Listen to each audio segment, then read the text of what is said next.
All right. Assalamualaikum warahmatullahi wabarakatuh. Hello, everyone, and welcome to the second episode of the Lelaki podcast with me, Number Nizi, 2, Ayman Azlan, and Izzy Karim. Right. we made it. So actually, Izzy is not used to being called Izzy Karim. He's either Iskandar Karim or Izzy. That's what he Yeah. told us. But Ayman has an argument. Ayman says, let's go with two-syllable names. Mizi, Yeah, Wahid. easy Ayman, Karim. Azlan. I am Izzy, yeah, Karim. exactly. I It's know all this about the brand, easy. It's all only about the because brand. I'm used to it. Like Iskandar is like there is different people from different parts of my life call me Iskandar, and different people from different parts of my life call me Izzy. So it's like combining Izzy Karim is like, whoa, what's this new world? Maybe for Lelaki, especially for Yeah, Lelaki. Yes, yeah. that's cool. All Good, right. good. So, let me begin by asking these guys this question. When you get into a confrontation, an argument, a disagreement with a friend, a loved one, your spouse, Aiman, have you ever felt the urge to just stop talking, to keep quiet, to walk away, to not reply to the text? Is that something that comes to you sometimes? Do you feel that way? Yes. Yes. The urge is there. The urge Mm, is there, definitely there. mm, And not just spouse, kids. Okay. mm, Yeah, I have two boys, one baby daughter tu tak apa. But the two boys, yeah, it happens. It happens. And when it does happen, you have this awareness yang macam kalau aku cakap kang, dia macam tu. mm. So Right. ended up, okay, better I keep quiet lah. Better I keep quiet. So there is this fear that it might make things worse. Is that it? Yeah, originally that was the intention lah. At least I don't want to make it worse, so let me just keep quiet. But keeping quiet makes it worse. Mm. Okay. Oddly enough. Interesting. Let's explore that and go deeper. How about you, Izzy? Do you have that urge to just also like walk away or not respond back? It depends on the person I'm arguing with because I like to think I'm quite confrontational. Okay. Yeah, which is why I thought Ooh. I was assuming. I mean, when you were saying it just now, I assumed that you would being an extrovert. I assumed you would be a confrontational person. Like if there's an I issue, you can would like be. to. I Yeah. can be. So with different people, I feel comfortable enough to just communicate directly. Hey, let's talk this through. But if I know the person is not able to meet me at the level of where I am emotionally, then I'll be like, okay, maybe let's just cool things off and then Mm. revisit this conversation again next time. Okay. So, I mean, Aiman, you do a lot of counseling, right, in your line of work. When you sit with couples sometimes face to face, is this something that comes up quite a bit where the wife complains to you and say, what do they call you, Aiman? Aiman, They my call they husband call ni, me like tuan, encik, things like that Tuan, lah. Tuan, And suami yeah, saya ni, bila saya ajak berbual dia tak nak. Bila kita Hmm. bergaduh dia senyap. Bila Hmm. saya nak buat keputusan, nak berbincang, dia pun tak ada kasih apa-apa jawapan. Macam mana? Like, is that very common, Aiman? Is that a man problem? Yes, it's more common that we like to admit lah. So let me give you a counseling definition dulu. So stonewalling ataupun dalam istilah lebih popular dia silent treatment. Mm-hmm. It's defined by Dr. John Gottman as you shut off the other person as if macam the other person tu tidak exist lah basically. And it's part of the four, ini Gottman punya teori lah, four horsemen of the apocalypse in terms of bad communication dalam marriage. Mm. So it's a four horsemen lah. Kalau if you know the apa nama, dia punya story dia, four horsemen ni ada kaitan dengan hari kiamat lah basically in yeah. their belief kan. So there's a four horsemen yang datang memang satu set. So the four horsemen, they are, the first one is criticism, the second one is defensiveness, the third one is contempt, the fourth one is stonewalling. Mm. Okay, and the theory says if you have these four horsemen, I can predict your divorce by 98% accuracy. Mm. That's Dr. John Gottman punya research lah, and he did that. He did predicted like 98%, between 88% to 98% accuracy, which is like scary lah if you have this in your marriage. And bukannya sekali-sekala, by the way, it is a habitual thing that formed. meaning that it has to be something yang berlaku quite often lah. Mm. And stonewalling ni, some say is the worst of the four. The worst of the four apocalypse. One of the reason why, because you act as if the person doesn't exist. But Macam shut off terus. it almost seems like it's the least harmful, because I'm not going to say That's anything. that's Because what if I I'm say thinking. something, yeah, because if I say something, it might make things worse. It might blow up even further. Yeah. So let's just keep quiet lah. But apparently that's the That's worst. I guess that's the man logic. I Yeah. think Betul. that's the man logic. Because you said, do men do it more often? Yes, statistically, men do it more often. Men do stonewalling more often than women. But statistics also show that if women start to do it, that's like a sign of the end of times for that It's marriage. I see. Yeah, I kind of agree. I remember there was this one time I had a couple that I was coaching, and they had a problem in their marriage in the first month, but they The did first not. month? The first month of marriage, they had a problem, and they did not address it. Even though the wife kept asking the Oh, husband, "Go lah and ask for help. Go ask for help. Go ask for help." But he always said, "Never mind. I know what to do. Never mind. I'll figure things out. Never mind. I'll do something." But he didn't do anything. So when we finally got on a call, it was during COVID. So it was Zoom like this. Throughout the entire call, the husband was the only one talking because the wife was completely quiet. She was so indifferent and so yes. I've showing no seen that. emotion. And I can I've tell, seen that. Aiman, I can tell like that's probably like there's very little hope here. I mean, this guy needs to do something miraculous, something out of the norm to be able to save this because the wife is done. But the wife was not done up to the 10th month, 11th month. Just during that Yeah, time, dia dah macam, alamak, dia ni tak buat yeah. apa-apa. Lama dia cakap dia nak buat something, tak buat apa-apa kan. Terus dia dah Yes. give up lah emotionally. So, I've seen that. I've seen that mm, firsthand. Same thing with that. Same thing with that. You can see from the wife's face. You can see from her demeanor, her energy in the session, macam she's out of it. because And the and norm, yeah, it takes a lot for women to get to that point tau. Pasal true. they can endure a lot Mm-hmm, emotionally, I mean. They can Yeah. endure a lot. So bila dah sampai ke tahap tu means that she has endured so many things like mm-hmm, over the past however long lah your relationship is. So to get for a woman to get to that point means that you addressed it a bit too late lah. mm-hmm, But for a man can use that strategy as the first step. Okay, I'm just gonna keep quiet mm. for a man. Yeah. So kalau man stonewalling tu mungkin bukan the end of times lagi lah. But it's still not a good thing It's to like stonewall. a default setting for men. It's like I just Because like you said, it's better kalau aku senyap daripada aku buat dia marah. Daripada kita bergaduh. Kalau aku cakap kang, nanti menyesal. That's the thinking pattern, right? Yeah. Thinking that silence is better than saying something. Which is true in some ways tau. I mean, 3 lelaki dekat sini, we get it. Macam, kalau aku cakap, aku menyesal ni. Kan? Baik aku yeah, diam kan? yeah. Mm. It's like the lesser of two evil. But they're both evil. Mm-hmm. So there are ways untuk nak overcome it, of course. Orang buat research bukan saja nak tengok benda buruk. Dia buat research juga, okay, how do you overcome it? Cliche answer, Ustaz, Mizi. The cliche answer is communication. That's the cliche answer. But of course lah, we can unpack it But further. sometimes cliches are cliches because it's true lah. You need to communicate better, correct? You need to Betul. Macam express yourself. petua mak-mak lah. Ulang. But there's some truth in it. Yeah. There's some truth in But it. what are some of the arguments that I believe we're going to touch about conflicts in men between men and their friendships, but now we're talking about men in relationships and marriages, right?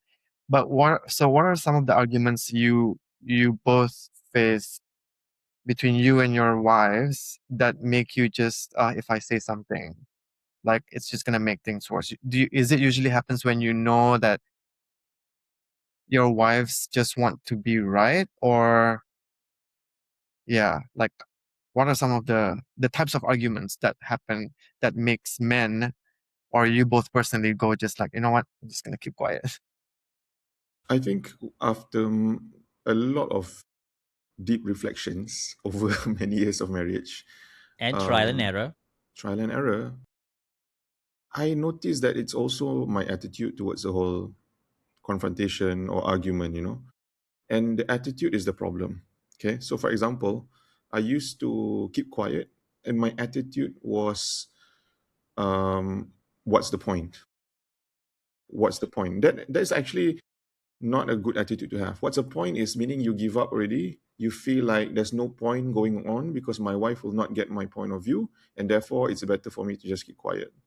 That attitude is a disrespect to my wife, because then she does not get the full version of me, like the full 100% of me present in that conversation, where sebenarnya the argument is never for the sake of an argument. So usually there's a misunderstanding that needs clarification, there needs to be a decision that needs to be made, there are some questions that need to be answered. It's more of like, why are we stopping here? We're not done yet.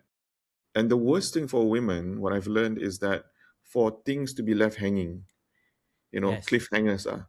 And I can see this in, my wife, for example. She cannot. Okay, I'm bad at watching shows. Okay, maybe you guys cannot even relate to me even, but I think I shared with Izzy before. I can watch a series, Izzy, for 2 or 3 years, even though some Yeah. people watch it over a weekend. I'll take my time. And my wife cannot handle that. So we try to watch shows together. She cannot handle it because, like, what? Just watch lah a bit more. No, some I can watch it until the middle of a show. When there's a cliffhanger, I can also stop and I'm done. I need to continue doing something else. So she cannot. She needs to finish it. So sometimes you need to respect your partner in a way that, okay, what are your needs and what are their needs? If they have a need to have some form of closure, even if it's like a minimal preliminary form of a closure, not the whole topic and it's done. I think we need to give them what they deserve lah, right? What they need in that sense. So that is after many years, easy of reflection and realizing that sometimes it's my attitude that's a problem. I give up too soon. Okay, when I shouldn't. Like, what's the point of a marriage if your conversations are like 2 or 3 minutes, terus you give up? Like sekejap je dah, alah, malas lah, walk away. And maybe there's also a part of us men thinking that when tadi Aiman mentioned about silent treatment, when I give her the silent treatment, I'm teaching her a lesson. Yes. Dia dah Using tahu, it as dia a dah tahu. weapon. Yeah. So I think that's not right as well. That's a wise man answer, Easy. Listen that? That's a wise man answer. Because I listened to your question, Easy, and I thought, oh, this is like a young man's punya thinking. Because you think it's a problem of the topics, right? Yeah. Topik apa yang menyebabkan gaduh? That was your question, right? Yeah. Right? What Ustad is telling you is that it's not the topic. Doesn't Yeah. matter the topic. Doesn't It's the matter. behavior, attitude. You could be talking about the toilet for all that matters. Yeah. The topic doesn't matter. It's the attitude by which you present yourself. Itu yang menyebabkan kesakitan berlaku. Okay, the pain comes with how you present yourself, how you make yourself known. Do you show up? Do you show up to the whole engagement? Okay, Yes.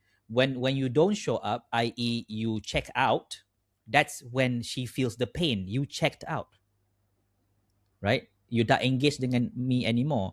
And one of the reasons why cliffhangers ataupun buat benda tu tergantung is so painful for many women adalah when things are kept hanging, she feels insecure. Tidak selamat, right? She wants to be grounded and know what's going on. Okay? And providing safety is the husband's job, right? Making you feel safe. I'm your qawwam, I'm your wali, right? Making you feel safe. I'm your protector. So if the one who should be protecting her is the one making her feel unsafe, that's when things get really, really tricky from there. So not the topic. Doesn't matter. So for the guys listening, jangan buat senarai, okay? Topik ni yang menyebabkan dia trigger. No, no, no, no, no. It's not the It's the topics. No. attitude. It's the attitude. Yeah, how you present yourself to. And the mindset, yeah. Yeah. So the same thing, Do I you, echo what Ustad Mizi said. Is the mm, attitude by which you present yourself to. to what extent do you guys think it's also us picking up examples from what we saw growing up? Maybe the men in our lives, the father figure, because it may or may not be a father, right? It could be your uncle, your grandfather, whoever, even your older brother. Because I know some of my friends, they punya abang dia like 15 years older, and they saw whenever there is some unhappiness at home, the men Yeah. just keep quiet. Mm, They leave the house, they walk out, they don't engage. So then they, without realizing, subconsciously you pick it up. Oh, macam gini rupanya. So nanti bila aku dah besar, no, they don't even make that thought process. Terus macam Yeah, naturally yeah, lah, yeah. subconsciously. It's Yeah. subconsciously, yeah. Do you think that that's also a reason why some men are like that?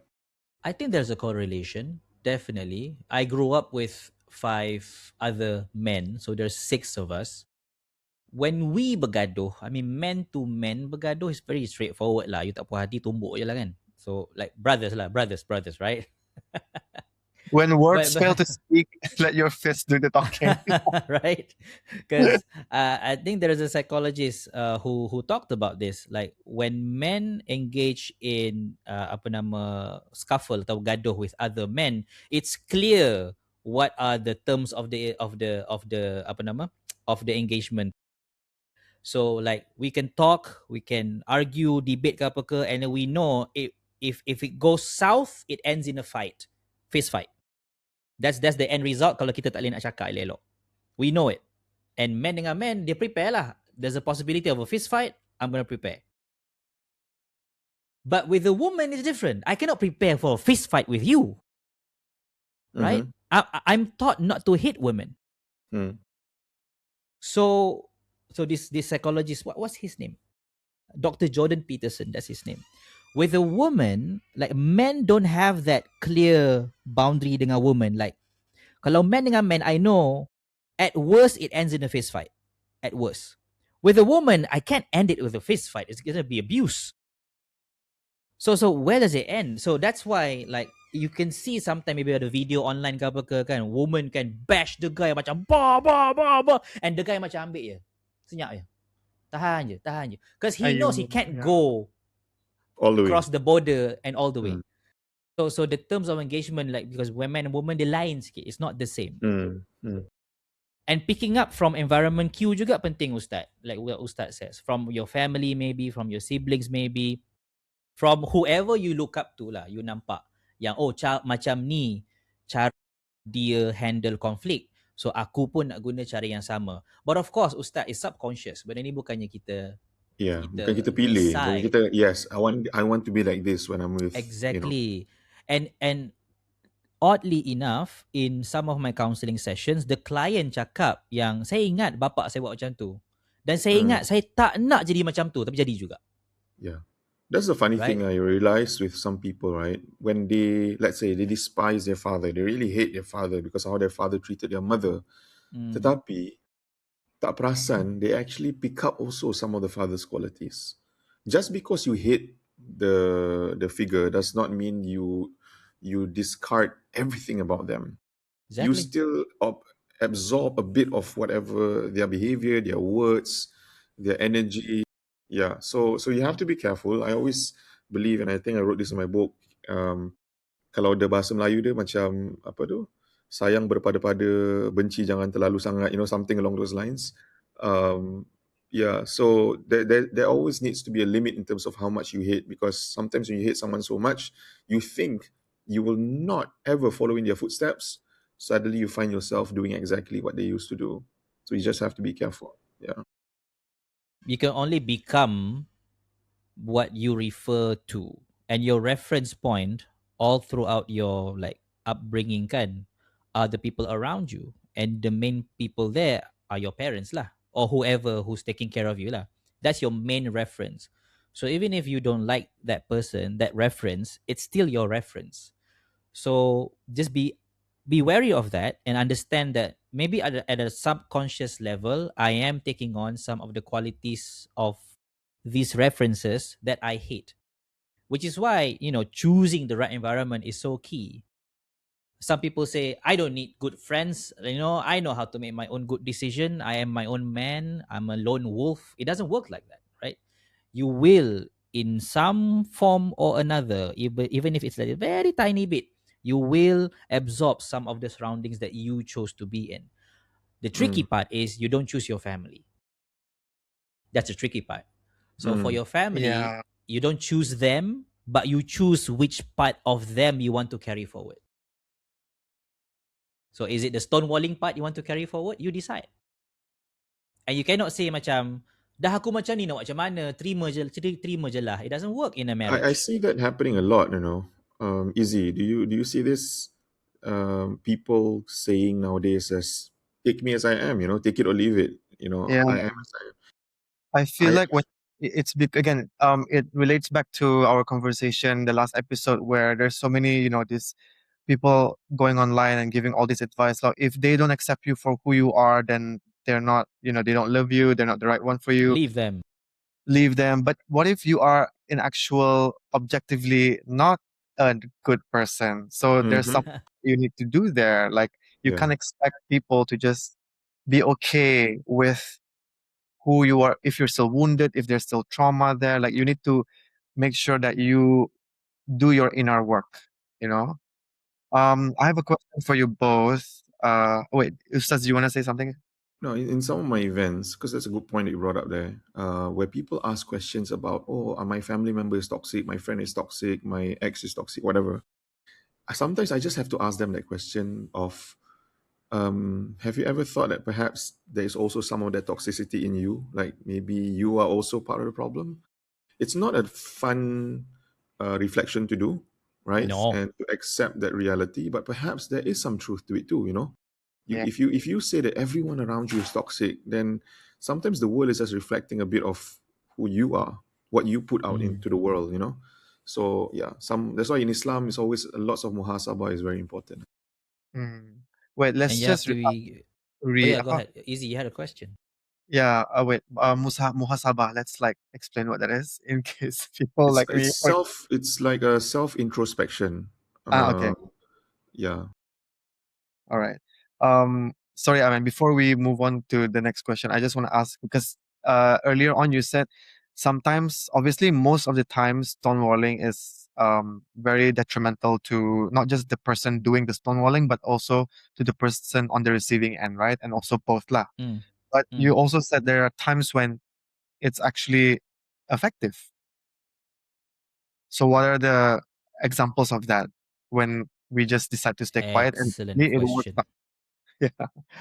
All right, so I'm gonna give a weird answer first. Is that okay? Okay. Yeah. Yeah. Effective doesn't necessarily mean good. I'll give you an example. Some men said smoking is effective to release my stress, which is true. It's true. Yeah. It Yep. does Yep. release your stress. It's effective in that regard. But is it good? No, it's not. Right? The health effects of it outweighs the benefit of your stress relief, right?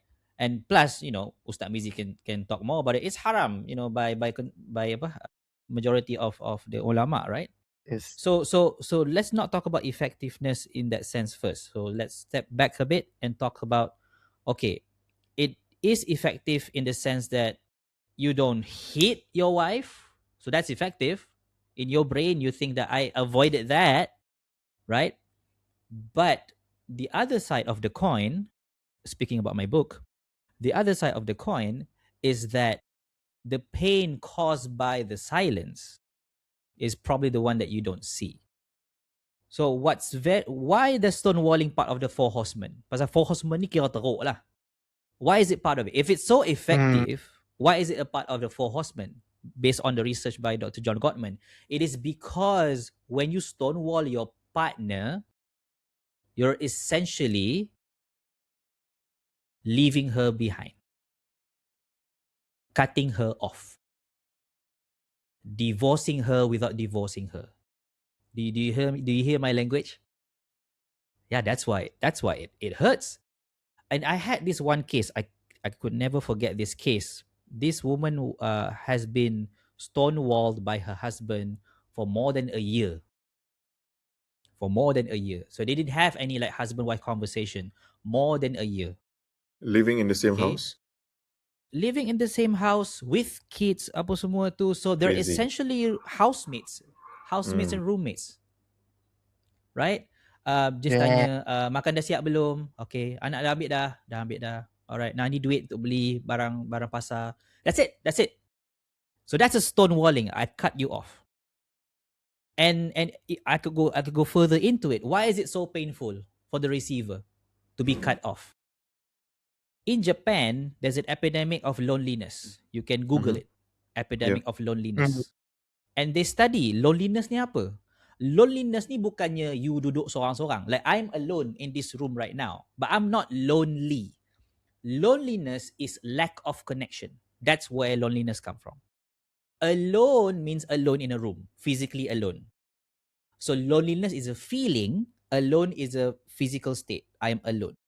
So loneliness is when I am no longer connected with you, I feel alone lah. Mm. So that's how many marriages couples say I feel alone in this marriage. Padahal duduk masih lagi tidur sekatil, duduk sebumbung, ada orang keliling you tak alone. But the feeling of loneliness tu. And loneliness is probably one of the hardest pain a human can bear. And in fact, you know what's the greatest punishment in a prison is? Being put What do in they do to the exile. most like, Yeah. yes, solitary confinement. That's the Yeah. term. Solitary confinement. Yes, correct. Like you being put all by yourself with no connection to any human at all. That's the worst punishment you can give to a person yang paling buat crime paling They, teruk they, lah. they did this in So, some of to the prisoners of wars back in the days. Last time they would put them in solitary yes. confinement. They lose their So minds. that's stonewalling. That's Mm. stonewalling. You put Like your a partner literal in solitary stonewall. confinement. Yeah. So that's answering your question. Why is it so painful, and why is it part of the four horsemen? It is for that reason. It is for that reason. On the point of whether it's effective, Izzy, I think some men simply the most simple-minded way of looking at it is it's effective in ending the conversation or the argument. I agree. Penat lah aku nak layan benda ni. Diam je. And then suddenly the wife also marah sekejap, lepas tu terus diam. See, very effective. I'm going to use this again next time. So like what Ayman said, it's effective, but doesn't mean it's good. You think you won, but actually you lost the bigger fight, the bigger battle. And I think that's something that we all need to realize and then see how we can improve our ways and change.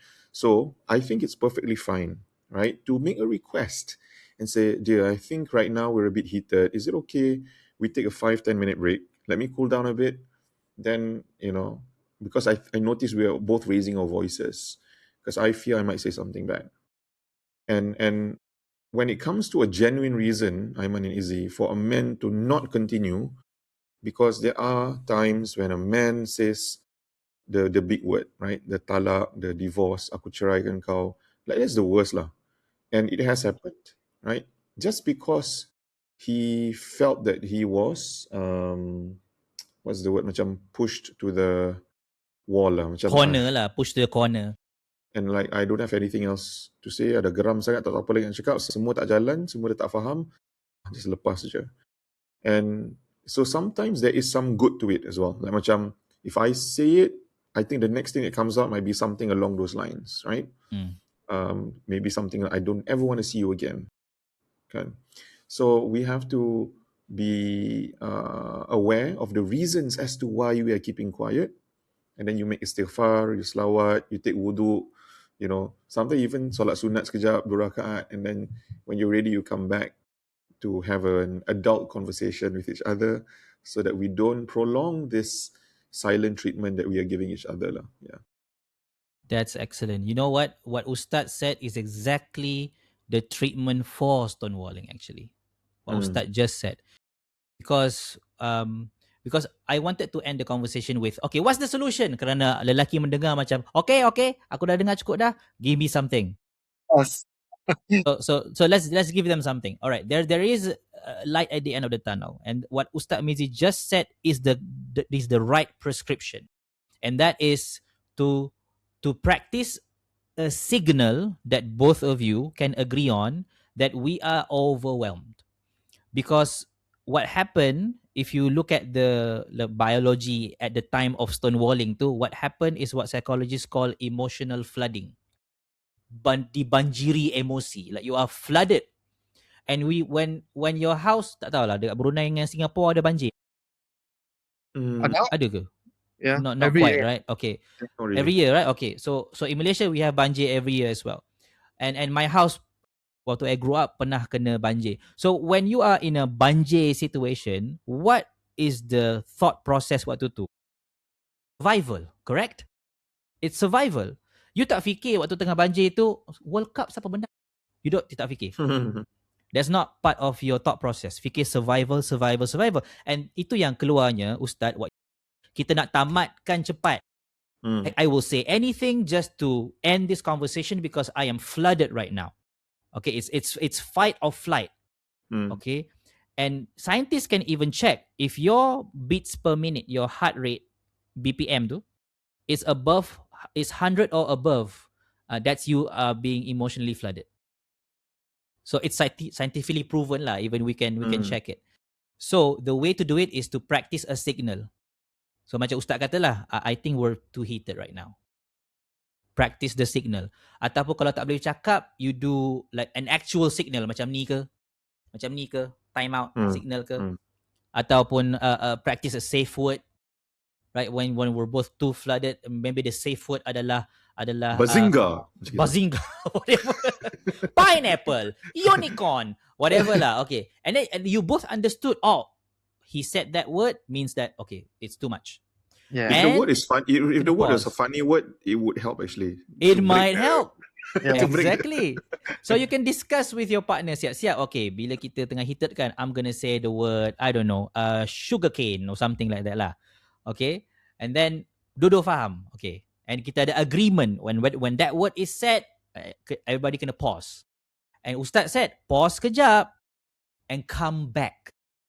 Pause kejap and come back. So when the pause happen, dia macam genjatan senjata lah in a way. It's like a ceasefire.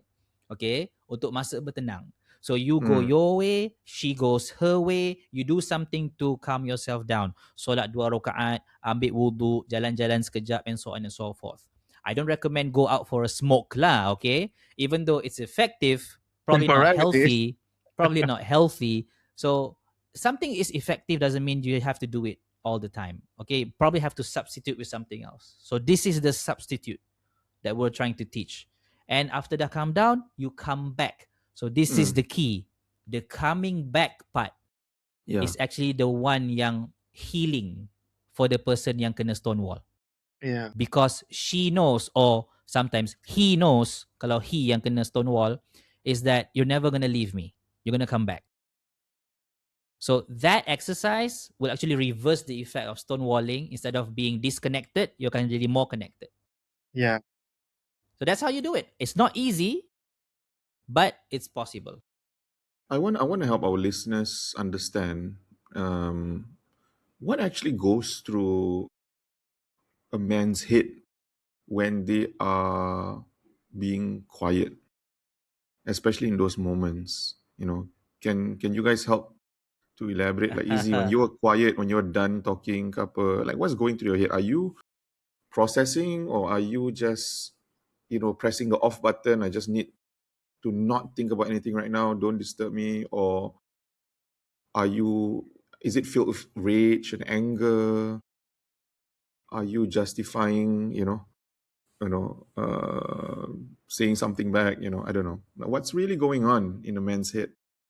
I think most of the time it's, for me personally, when I keep quiet, when I just give up on the conversation, is when I assume that no matter what I say, I don't think I'm able to get my point across. And it's just going to prolong the conversation, and it's like emotionally exhausting. So that's when I'm like, okay, you know what? I'm just not going to try anymore and just let it be. Yeah. I would say the same. Something similar along those lines lah. Like when I'm quiet, waktu tengah emotionally flooded tu, there's reels and reels of movies happening in my head. It's like I am macam, the Marvel universe, you are the timelines, right? I'm creating timelines. Like if I say this might happen. If I say this, that might happen. If I say this, like I'm creating these timelines. Now I know none of it probably is not true, but I'm creating those timelines because, like what Izzy said, like, I'm calculating the like risk benefit analysis of whether I should engage or not. Oftentimes it's just better not engage lah. Better not engage, and itu datangnya stonewalling too. And if you don't do the repair part, then it becomes something that's quite hurtful lah. Yeah. But that goes on. Nampak macam senyap, diam, tak fikir apa-apa, but the constant calculating of steps, like a chess game. Okay, if I do this, this happen. If I do that, that happen. And it is exhausting. And at the end of it, you rasa macam tak buat apa-apa lah. Because you dah penat fikir. Yeah. Because it's so noisy in your brain. Yeah. We talked about a lot. This is actually very insightful and very interesting to me, this conversation. Um, we've talked about the consequence of stonewalling, what goes through a man's head when he is stonewalling, and the detrimental effects lah. But for our female listeners, how can they reel back their significant others when they are stonewalled? Or Ooh, how that's a can they good one. yeah, so my follow-up to that is that because we've talked about like Anukan, what happens when after you're being stonewalled, but is there a prevention tactic? Prevention is different than reeling them back in. I think those are Yeah, two True. different That's things. two different yeah, so, topics. Yeah. yeah. Um, there are so many ways to answer this because there are different scenarios and then there are different personalities. Mm-hmm. Example, maybe there are some men out there who are very self-centered. I wouldn't go as far as even being narcissistic lah. So no matter how much she tries to reel him back in, he'll always guilt trip her and make her feel like she's the problem and it's always her fault. And like, so that's one scenario. We just have to keep that in mind because it exists. Such relationships exist. But let's say if it is not like that, it is a normal, quote unquote normal relationship. I think the way to reel a man back in is not that hard. I remembered one um, counselor said that do not underestimate the power of a simple touch. So if you are the wife and the husband feels a bit distant, when a wife feels distant, it's usually emotionally first. But when a man is physical, so what hurts a man a lot, and probably this is why in Islam there is this even the hadith kan, macam if the wife turns her back against the husband out of anger, not because her back ache ke apa kan, macam out of anger, out of spite, it really hurts the man a lot because wow, my wife doesn't even want to hold me, doesn't want to touch me, like macam. So I think a physical touch, even hold hands, pegang tangan je, just tengah having dinner and just hold his hand, something as simple as that can make a difference. And then there are the usual stuff. Okay, again, different men have different preferences. Like some men like it when the wife makes him his coffee, for example. It's like, oh, it means she's not angry at me. So there are always signs, right? Even the Prophet ﷺ noticed that when the wife Aisha radiallahu anha was angry and mad at him for some reason, she would suddenly refer to Prophet Ibrahim, the Lord of Ibrahim, rather than the Lord of Muhammad. So he knows, oh, ada signs ni, macam dia tengah tak happy, right? But how does he know that she's okay again when she suddenly changes back her ways, right? So there are ways, what works, especially if you've been married for a while. It is not a mystery, like how to win him back. Inshallah, it is not. Like there are certain things, and sometimes we are just holding back because, just like how the men were doing it earlier, we feel like he doesn't deserve it yet. I want him to show more effort, blah, blah, blah. By all means, lah, if that is what you want, okay. But this is going to stretch a little bit longer, lah.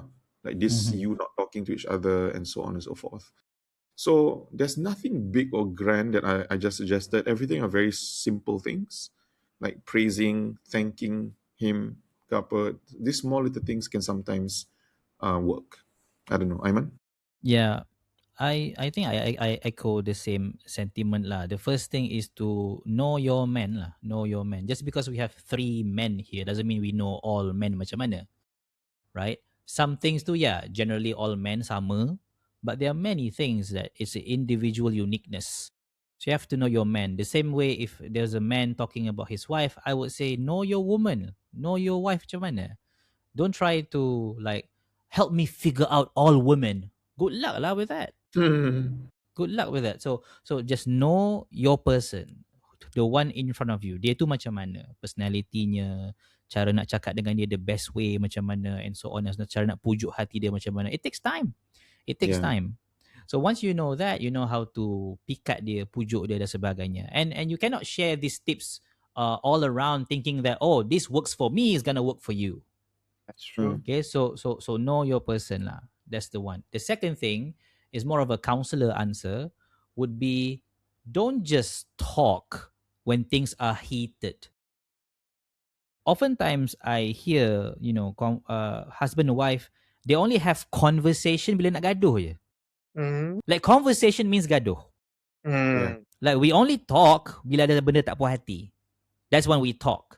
So now you make talking negative. So up to a point where there's a case I pernah handle di mana the partner just said, "Can we have a chat?" Itu pun dah mula rasa macam, alamak. My God. Yeah. Mesti ada something ni. Because Yeah. all this time we only have chat bila ada benda tak puas hati. You understand? Yeah. So you create this culture in your own marriage where chatting means pain. Yeah. Mm. And all other Okay. talks are transactional. Yes. Mm. Yeah. Yes. So what I advise adalah let talking be just a routine part of the conversation as is. Like we talk when things are fine, we talk when things are not fine. So talking is not either positive or negative. Talking is just the way we connect. So when I tell you, can I have a chat with you for 10 minutes? You tak rasa triggered macam it could be something nice, could be something, or like tonight after the kids go to bed, I just want to talk to you for like 1 hour. Is that okay? I just want to have time with you. So it's not something yang rasa macam apa dia ni malam ni, Yes, rasa I guess takutnya. the peak of the marriage is when your partner asks for a conversation and you get excited.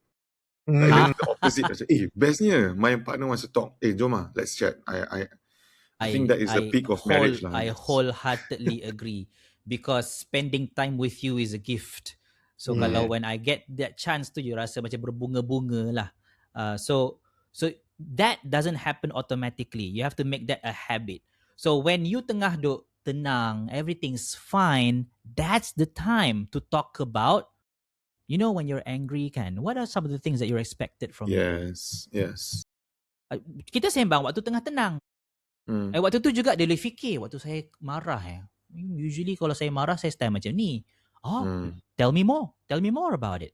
Yeah. Di situlah kita boleh sembang pasal, when I grow up, I witness my father buat macam ni kat my mother. So I kind of like macam, that's the connection, you see.